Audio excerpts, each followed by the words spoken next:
Hello everyone, Dr. Hawk here once again with another episode of Star Citizen FM.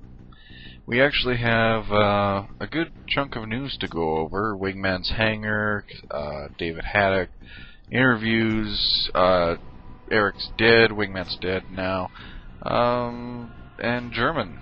Yes, lots of German news, that is. So yeah, without further ado, let's get to some of the news.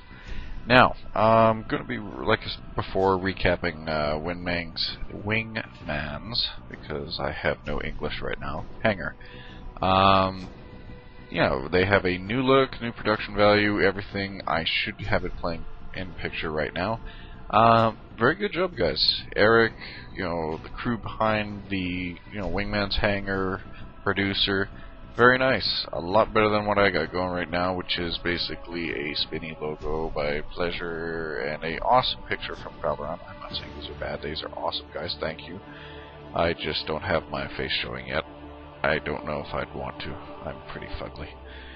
But yes, the Wingmans Hanger now has a new production schedule. From the looks of it, they're looking good. Very nice and crisp. So to those of you now on who can take the time to watch it, do so. You should be watching it regardless. You're a Star Citizen fan, right? But yeah, they're looking pretty good. Some of the highlights: the Cloud Imperium Games. They now have, I think he said Dura, and if this is from what I'm familiar with, it is probably related to a cloud storage for companies and work, kind of think like Tortoise SVN, etc.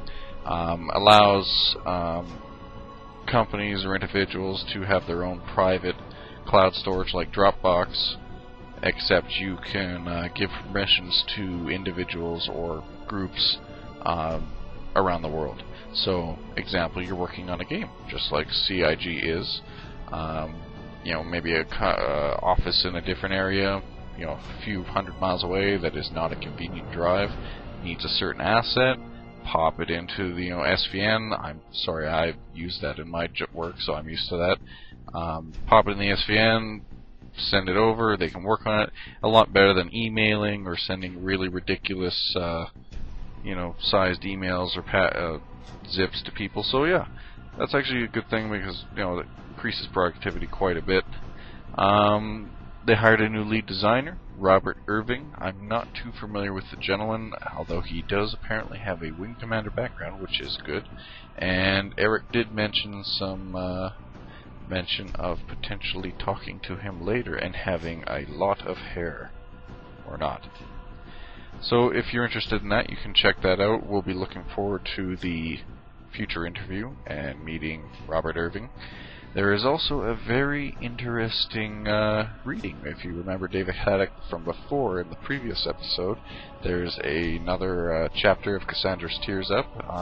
Again, by the way, YouTube does not like me linking anything that isn't YouTube. So whenever I try to link with my little boxes for you guys to click, they don't work. So any links to what I'm talking about you will always find in the description. Check out David Haddock's Cassandra's Tears, and check out the reading from Alistar. And for shits and giggles, I will allow that to play. Good climax. Thank you, Alistar. What the hell? Oh, come on. You guys didn't think I'd actually put the whole chapter on here. Come on. Everything I'd encourage you guys to check the links out. I'm trying to give you guys a condensed ADHD condensed ADHD version of Wingman's Hanger Any News, because I know, and I have been told, some of you guys are in transit or going to work and you listen to this, so thank you, by the way. That actually makes me feel warm and fuzzy and slightly narcissistic, I believe. You can't pronounce words. I feel good about myself and you're inflating my ego, so thank you. But yeah, so check out that chapter, either read it or listen to it. It is very humorous and I enjoyed it quite a bit. So yeah, check out the Cassandra's Tears from David Haddock. Some of the other stuff that went over in Wingmans Hanger. Eric mentioned they are looking into ways to incorporate the fans into the show. Now, this explains why I have yet to have an interview with them.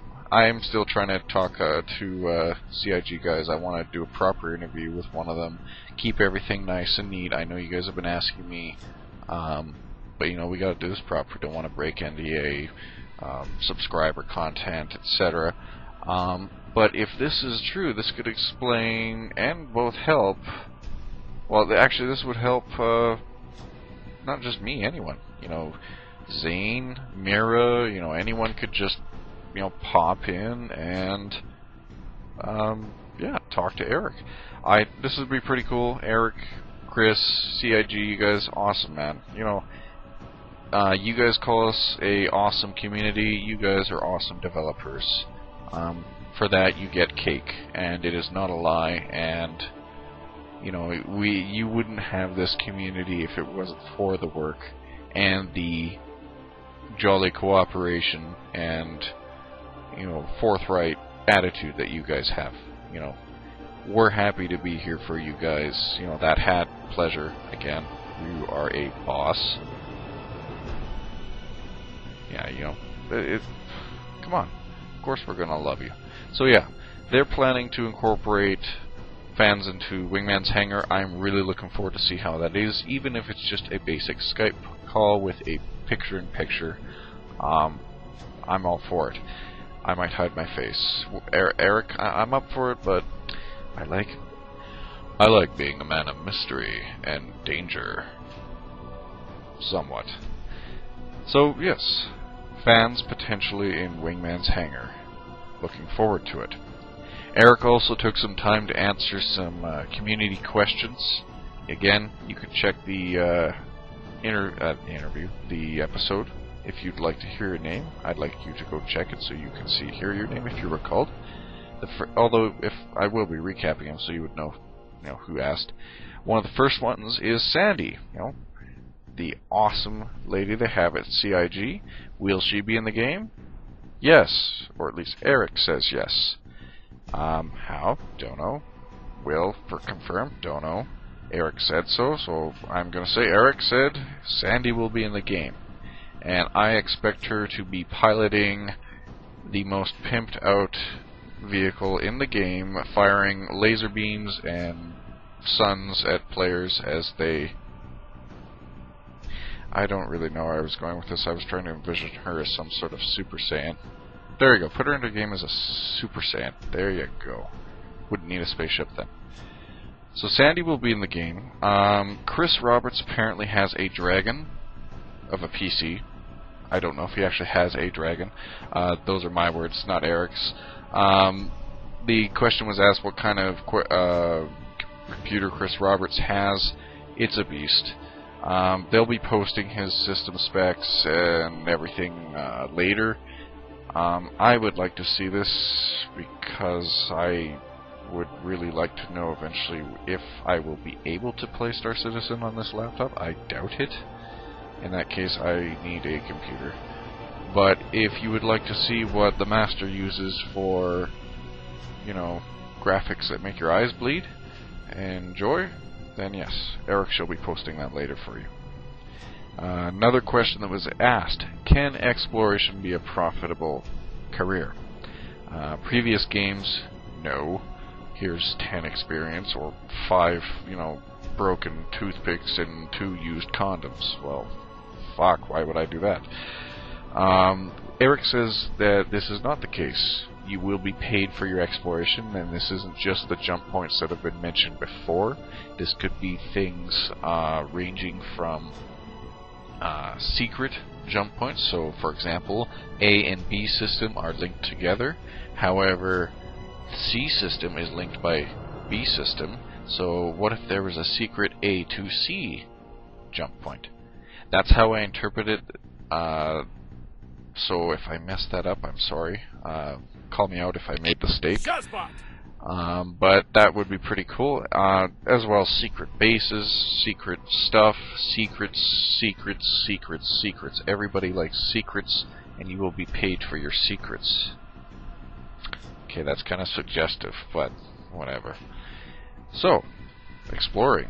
I've always liked exploring. I will do that. Dr. Hawk will explore. As well, Eric was killed. Wingman is dead. There is no more Wingman. Okay, no, that's not true. last episode I covered permadeath. I had some complaints. I'm sorry, guys. I am a really bad person to make an argument. I can't argue for the life of me. I'm very impartial to everything. You could say, you know, this game sucks, and I'd probably say sure. And then somebody else would say this game is awesome. I'd say sure. I don't see the need for conflict. However, permadeath is the topic of the day still. People are still talking about it. I think I even contributed to the problem. Sorry. I should not be feeding flames and trolls and fire.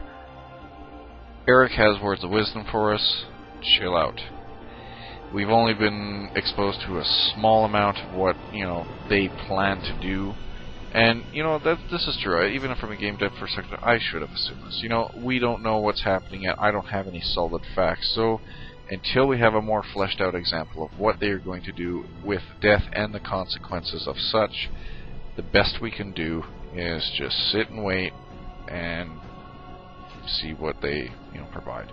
I'm not going to discuss it anymore. There's no point beating a dead horse. What's said is said, and in the meantime, we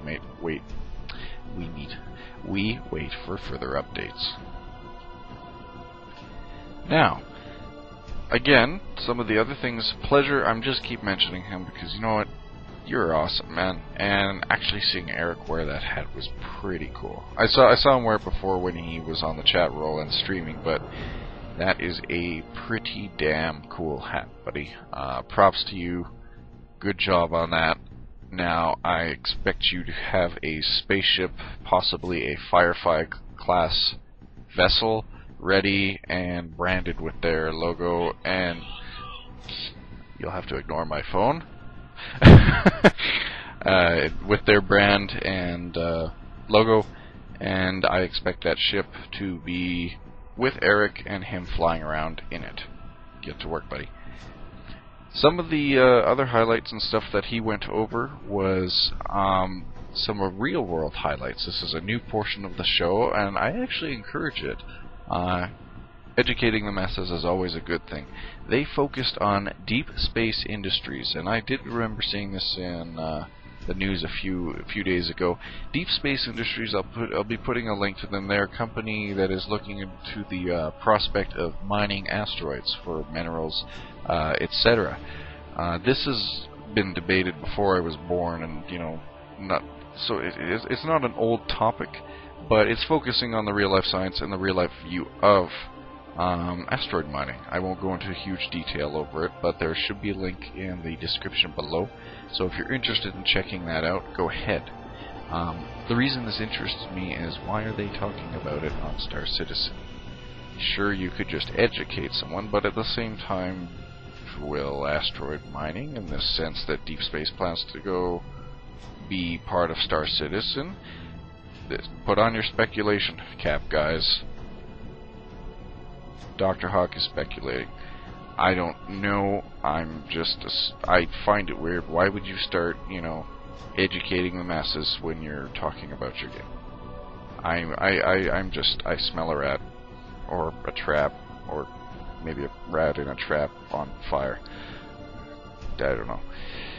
However, check it out, Deep Space Industries. It's a very cool prospect, and if you're a big nerdy fucker like me, you'll be all over that. Another thing they did, interview with Chris Olivia, their Chief Visual Officer. If you would like to check that out, that was near the end of the interview. Again, I encourage you to check these out because I'm giving you the condensed squirrel. Okay, it's gone.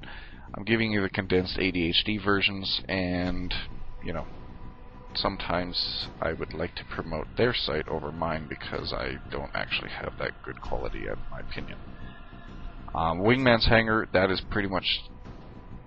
I think I covered all the points. Covered most of the points, most of the major things. There's also been some forum stuff going along. Some of it interesting, some of it people arguing. I have been asked to cover some forum stuff. I am not going to cover anything from the forums unless I know it is fact and true, or at least close as possible. So, For example, I know they revealed some of the ships, like the Bengal and the Destroyer, and I know they're there. I'd like to confirm, but I want actual pictures I can show people. I want statistics. I want to show people that this ship will be able to do this ship, because once the game releases, I want to be like, okay, well, here's a Let's Play of 300i. Here's a Let's Play of the Destroyer. Yes, there's a Destroyer mentioned. And quick note to CIG, if there is no battleship, I will be upset. You can't have a Destroyer without a battleship. Or at least that's my opinion. But yeah, eventually, I want to make sure I give the proper stats. I know I could just mention them now, and that's what people are, but subject to change. Could even be cut, right? I don't want to report and do something in depth on something that could potentially get cut or changes completely down the pipeline. Things change because they have to. However, there were two forum articles that were given to me. Andy B and LeChuck, thank you very much for that. The topic in discussion, and I should have an image going up, and I just have to switch to my different notes, was from a German magazine called GameStar. Zane, Pleasure, they've mentioned this before. Obviously, here in Canada, I don't get anything awesome, so, well, shit. On the cover, we have a beautiful image of a Vandal. He is the most handsome-looking motherfucker I've ever seen in the world. I'm definitely going to... No. There was a quote mentioned earlier by Chris Roberts that, at the sight of a Vandal, you should not get the impression they want to hold hands and talk about international understanding. I think he's a rapist. Possibly. Does not have a good dentist. Might have to refer him to my father. Very good dental work. Uses laser beams. Southgate Dental Center. Check it out. If you should. So yeah, we get a good image of the Vandal. I'm pretty sure subscribers have already seen it, or maybe I'm just really slow because I haven't seen them yet, and I'm going, holy cow, let's not meet you in the dark alley. I would like to meet you with my mass driver. Some good stuff in this, sort of cross-referencing and skimming, because some of it was translated. I'm having a hard time figuring out what exactly was being said. Some pros or cons were gone over. One of the points that was brought up was in-game money is purchasable. I remember before Chris Roberts and company saying they did not want to go with the pay-to-win route, and I would really hope they don't, because a game can be easily torn asunder just by the pay-to-win route. I don't see them doing that, and honestly, I don't have a problem with people purchasing cash. I used to, but as you get a job and grow up, you learn not everybody has 24 hours in a day to dedicate to playtime, and sometimes you just like to accelerate your experience. And by buying money or stuff, remember, the person is not buying skill. That's the primary complaint I see once in a while from people. Oh, they're buying the Super Death Star beam! Hacks! Yeah, no, if they don't know how to use that Super Death Star beam, what good are they at using it? What good is a person who is buying a Destroyer? Has he learned how to... Is it slow? Does it have a good shielding? Is there a flow to using this craft? That person bought a 300i. Is he going to automatically be the Wedge Antilles or, Red Baron of the Star Citizen universe? Experience comes with, time and effort, so... what these people are only doing is cutting out the grindy part. And as long as they're not purchasing, an I win button or something, power to them. I would, for example, if you're playing with your friend, he is busy, he codes every night or is a welder or whatever. Yet your contract, you got a lot of free time, you can play every night. Do you really want to have to wait for him? Or, speed ahead of him because you two can't play, or do you guys want to kind of match each other up? So it's a bad example, but you can keep pace with each other a lot easier. And plus, they get some extra cash. All more development to CIG. Some other points, more interviews with Chris Roberts. One of the interesting points I did see that kind of interested me was revolving around the persistent universe. But the idea that if you found in a very important history-related NPC. And he's gone. He won't be respawned. So it won't be like World of Warcraft or any other MMO where, you know, this character that everybody else, you know, like the Lich King, goes to kill. He doesn't just respawn. He stays dead in the Star Citizen universe. He's gone. And whoever did that action will be ingrained in history forever. Which would be pretty cool, because I would like to have my name plastered around a few things in the SC universe, but we'll work on that. Again, some other points about permadeath and characters, I don't want to touch that until we have more. There was also some new info that I didn't know before. We have some projected, and I say projected, dates for when we would actually be able to test the game, and if I would find out if my little laptop would melt. We will get the Hanger module, supposedly, in 2013 of June. So in 2013 June, we will be able to test the Hanger module. There we will be able to test our inventory and the menus, and we can walk around in the hangar. Sadly, we will not be able to take a seat in our pledged ship. That's good. At the same time, this is all beta alpha testing, so good. Social module, 2/13 of September. Planetary stations, we can hang out in pubs, chatting with other characters, and scour the mission offer. Here, Mira, Alara, and all our piratey pirates can drink rum and be merry.